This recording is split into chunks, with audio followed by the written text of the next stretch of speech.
on July 1st, the U.S. government declined to renew the USMCA agreement. A lot of people heard that headline and thought, okay, the USMCA is no longer in effect, but that's not in fact the case. And I think people jump to the conclusion, well, does that mean USMCA is dead? But actually, what happens, very subtle.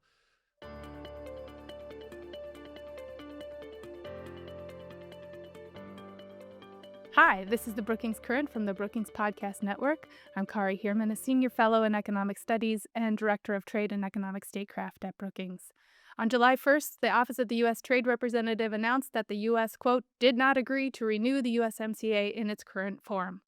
The USMCA, or United States Mexico-Canada Agreement, is a free trade agreement among the three countries that went into effect 6 years ago, negotiated during the first Trump administration to replace the North American Free Trade Agreement, or NAFTA. This renewal would have extended the pact as is for another 16 years with another joint review in 2032. Here to discuss with me what happened or failed to happen and what it means for economic relations in North America are two experts on the topic. Chris Sands is a visiting fellow in global economy and development here at Brookings, where he leads the USMCA initiative. And also Duncan Wood, visiting fellow for North America at the Wilson Center. Welcome, Chris. Thank you, Kari. And welcome to you, Duncan. Thanks for having me. Chris, I'd like to start with the news itself. On July 1st, the U.S. government declined to renew the USMCA agreement. A lot of people heard that headline and thought, okay, the USMCA is no longer in effect, but that's not in fact the case. You and our colleague Mary Carmen Barron Esper wrote a piece on the Brookings website calling the review a procedural success. So tell us, Chris, what did happen, what didn't happen, and what comes next? Well, thank you very much. And I understand a lot of our viewers will be puzzled because there was this buildup and then nothing. And I think people jump to the conclusion, well, does that mean USMCA is dead? Something must have happened for all of that pressure to build up. But actually, what happens, very subtle. This is the first time we've had a review clause built into a trade agreement that allows us to potentially modernize the agreement, but also get the governments to re-endorse it. Some of the viewers will remember NAFTA. And NAFTA was passed, and then most politicians in the United States anyway stopped wanting to talk about it. It was too controversial. And so as a result, there was a feeling that it had no friends in Washington. And by the time we get to 2017 and newly elected President Donald Trump says he's going to get rid of NAFTA, and he means it, there's very few people pushing back, except in the business community and elsewhere. So this was going to be the great innovation of the USMCA. And for trade nerds, we've been building up for a long time. So on July 1st, the three governments had to put their cards on the table, and they could have done one of three things. One, they could withdraw from the agreement. It would end right away or in 6 months' time. Two, they could renew the agreement, 16 more years, as you said in the intro. Or they could decide they're not yet ready to renew, but they're not withdrawing. And what that does is it lets the agreement continue for another 10 years to its original end of term when it has a sunset moment.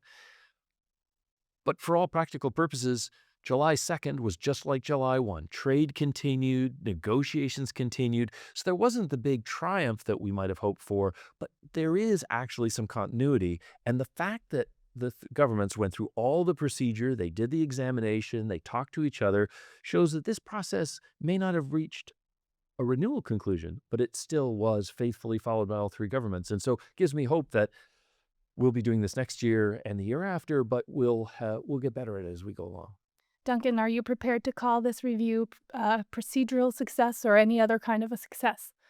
I think the biggest success here is actually one that Chris alluded to in his three options. The first of those options is withdrawal. And withdrawal is an option at any point, at any time in the life of this agreement. All the country or the government that wants to withdraw has to do is just to notify the other two parties that it will withdraw, and 6 months later it's out of the agreement. That hasn't happened. So for all of the blustering that we've seen about this particular agreement, the United States has chosen not to withdraw. It's chosen to stay engaged. It's chosen to say, okay, we're not ready to renew right now, but the talks continue. And that's borne out by the fact that the talks are ongoing. It's not like on January 1st things stopped. You've got ongoing negotiations with Mexico, with Canada. The talks may be more formal on the Mexican side, but they're happening on both sides. And I think that's very, very important to understand and to note here. And the reason why that matters is that, as you suggested, there was all of this kind of hand wringing beforehand. Oh my God, what happens if we don't extend for another 16 years? And understandably so, because investors love security and certainty, etc. But the fact is that we've got another 10 years. We've got multiple opportunities to actually extend. And I'm, for one, personally very confident that that will happen eventually. So the agreement didn't end, but this still feels like some kind of a pivotal and important moment, a transition to a new era of negotiating, working out next version of the agreement. But we have had a North American agreement for the past 30 years. And so before we talk about where we're headed, let's talk a little bit about what we've built. Chris, the USMCA initiative, has done a tremendous amount of work documenting the effectiveness and the implementation of the USMCA in terms of trade, flows, jobs, investment. When you look at that record that is collectively reflected by your work, what do you think the governments are or should be trying to preserve, and what are they trying to change? Well, I think some of the big gains that we've had are in manufacturing. And we've been able to take advantage of the specialization that different countries can bring to the table to develop supply chains that are truly continental and serve all three markets. Together, the three countries are 500 million people and some of the wealthiest 500 million people in the world, which is a huge potential market for all of us. Some of the last couple of decades, there have been countries that have tried export-led growth as a way to turn their fortunes around. Well, within North America, by integrating supply chains, it's a much more mutual benefit. It's not just Mexico and Canada exporting to the United States, it's Mexico and Canada buying things from the United States. Per capita, Canada is number one. I have to put the per capita in there to get Canada to be number one. But Canada and Mexico together are the biggest consumers of American exports in the world. They buy what we make. And for an administration, I could say this for the Trump administration, I could say it for the Biden administration, that is interested in reviving U.S. exports and becoming that global powerhouse we had the potential to be, this is our home market. And we have been able to do that through a series of investments. And I'll add to that. Not only have our supply chains built that way, but our infrastructure is built that way. Highways, railways, air transit links. We've made sure that we can move goods quickly and cleanly all across the continent. And that connects states like Missouri, Kansas, Arkansas to the heart of a beating economy, one that is really among the most competitive in the world. One downside, though, and that has been in the process of uncertainty about renewing the agreement, in Canada and Mexico, there's been a bit of a pall cast on new investment because nobody knows what the risk is. So if you're talking a multi-million-dollar investment in new plant and equipment, new machine tools, or even in a data center or silicon chip making facility, you need to at least know that the rules will stay stable for you to make that investment and get the return on the investment. And I think the uncertainty we've created in the process of negotiating the deal, while it does put pressure on Canada and Mexico, has the perverse effect of either stymieing investment, which is a shame because we start falling backwards, or driving that investment into the United States at the expense of Canada and Mexico. And that erodes the mutuality of the benefit of North America, which still, I think, has been a big win for the U.S. and a big win for our neighbors. So it sounds to me like from what Chris is saying that what is at stake is the current agreement, the current rules that exist, and that providing certainty that has helped create North America as a global powerhouse and could continue to be that way. Do you get the sense, Duncan, that that is the objective that the U.S., Mexico, and Canada are trying to achieve? And if that's the case, if it's to sort of preserve the rules that exist, what are we negotiating about? What is on the table? What are the issues that each capital is focused on? So it's about preserving the rules, absolutely. It's also about preserving that economic reality that Chris so eloquently described. You know, the infrastructure, the energy flows, the flows of goods and services. That is something that is existential for both Canada and Mexico, and upon which an enormous amount of prosperity here in the United States depends.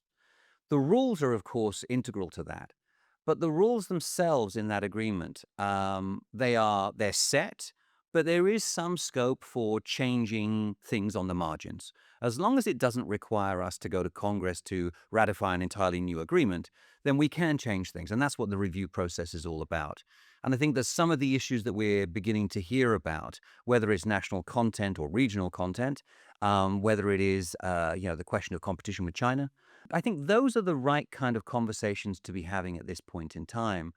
What I'm not happy about is the conversation about deficits, because deficits, I think, are a red herring in many ways.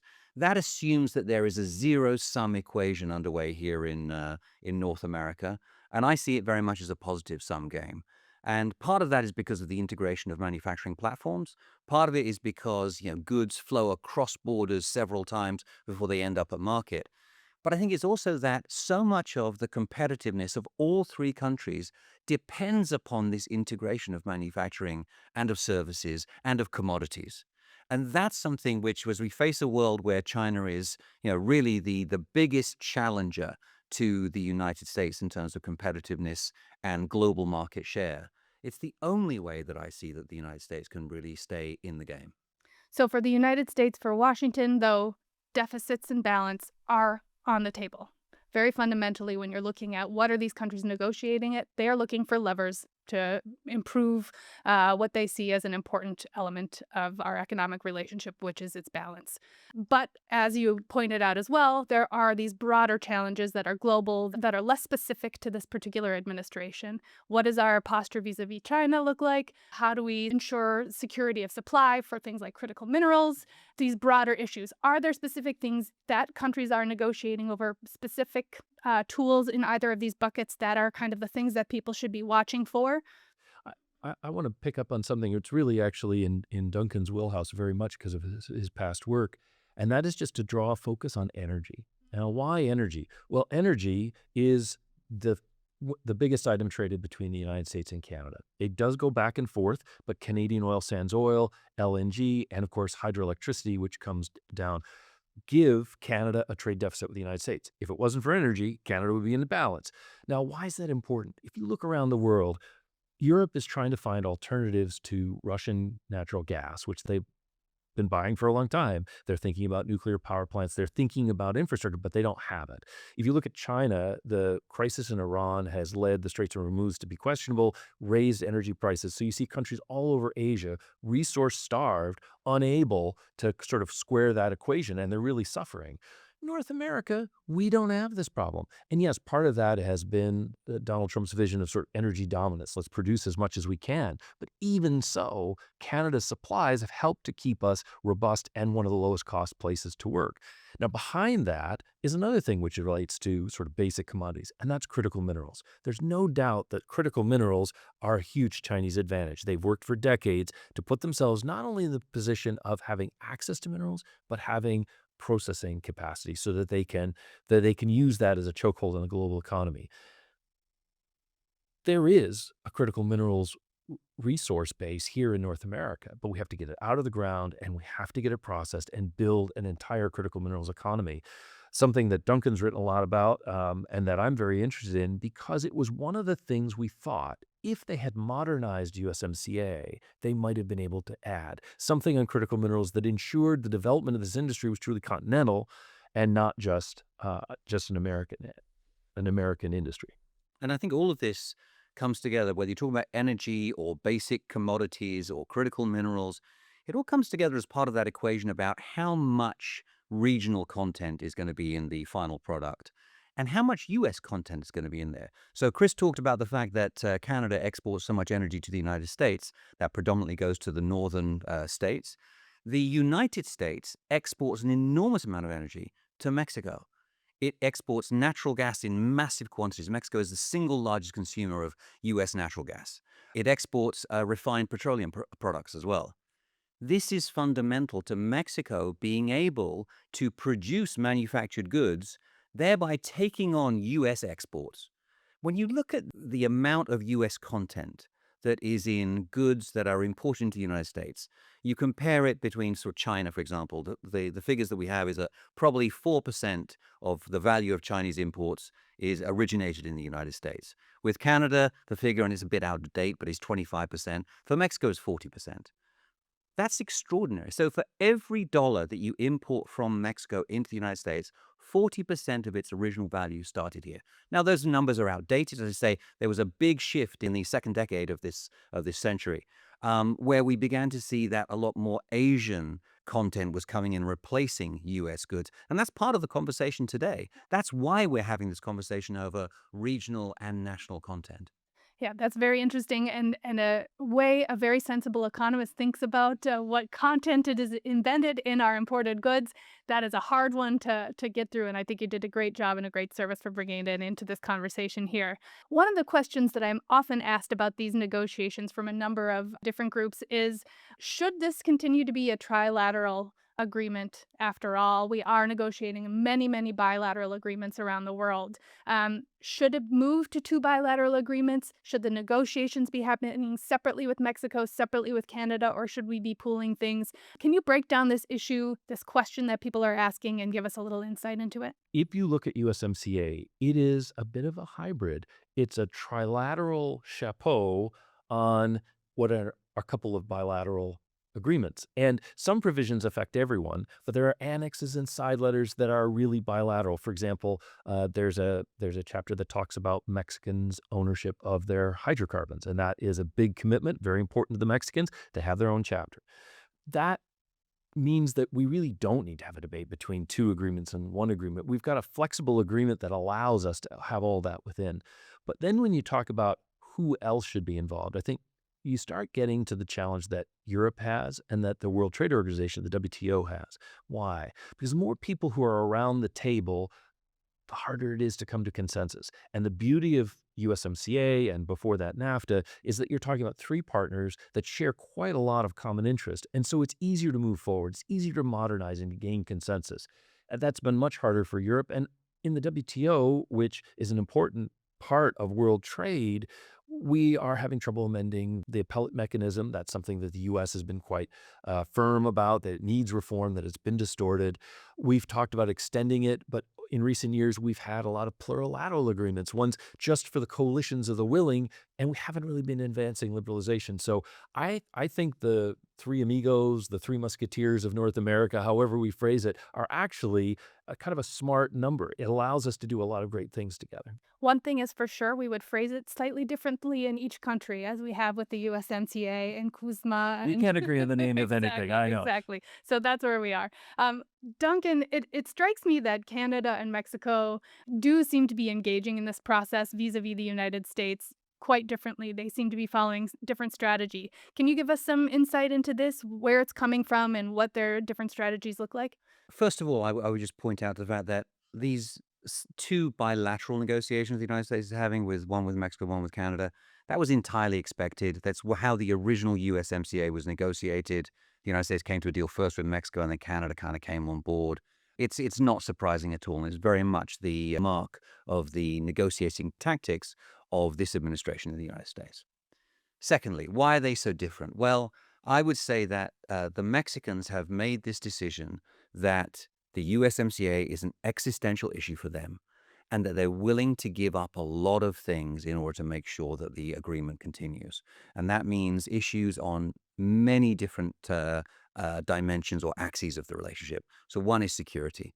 Security, the Mexicans have been so cooperative with the United States, engaging in quite effective operations within Mexico on disrupting fentanyl production, for example, extraditing without due process in some cases crime bosses from Mexico, and generally being willing to say yes to the United States on many, many security related issues. Secondly, on migration.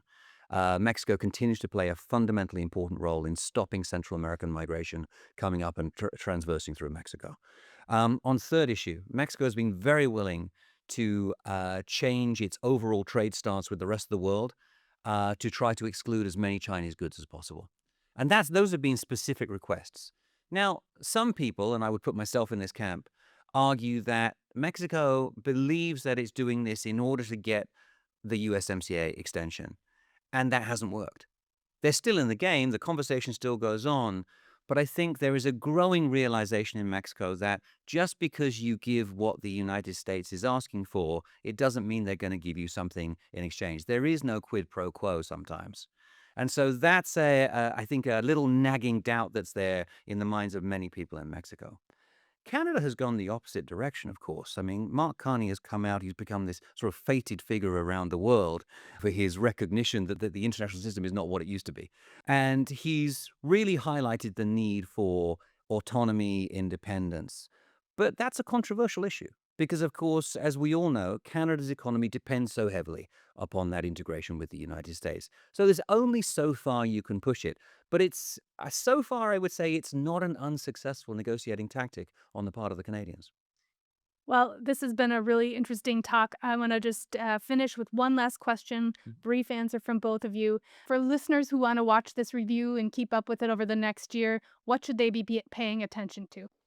Well, of course, the Brookings USMCA Initiative website. You should always check out our publications. I also think that there's a lot of room to focus on specific sectors now as we start looking at the problems of the auto industry, problems of the energy sector, et cetera.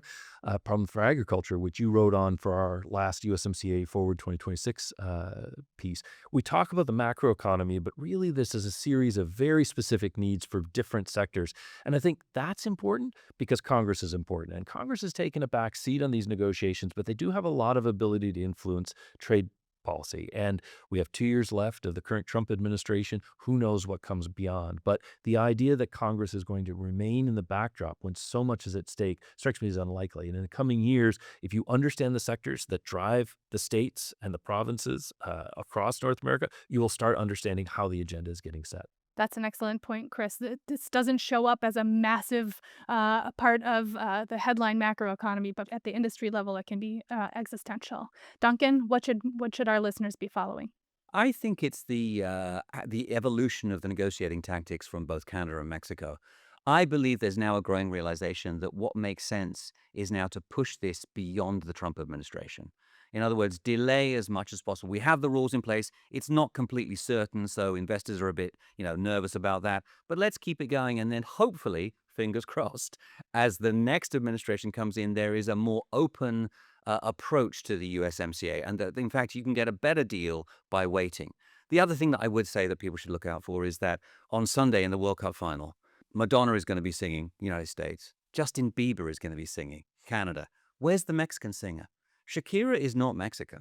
Okay, we need to have somebody singing in the halftime show at the World Cup final. Any nominations? I would say Mana. Mana has been appearing on TV, on Telemundo, talking about the football all the time, and I would say that he would be a prime candidate. Or we're going to have to fight with Chris's assessment and invite Colombia into the agreement. Those are the only choices we have, I think. I will vote in favor. Okay. Thank you both for engaging in this terrific conversation. I love where it ended up. And thank you all for listening or watching. You can learn more about Brookings research on trade on our website, brookings.edu, and find out what Duncan is up to at wilsoncenter.org. My name is Kari Heerman, and this is the Brookings Current.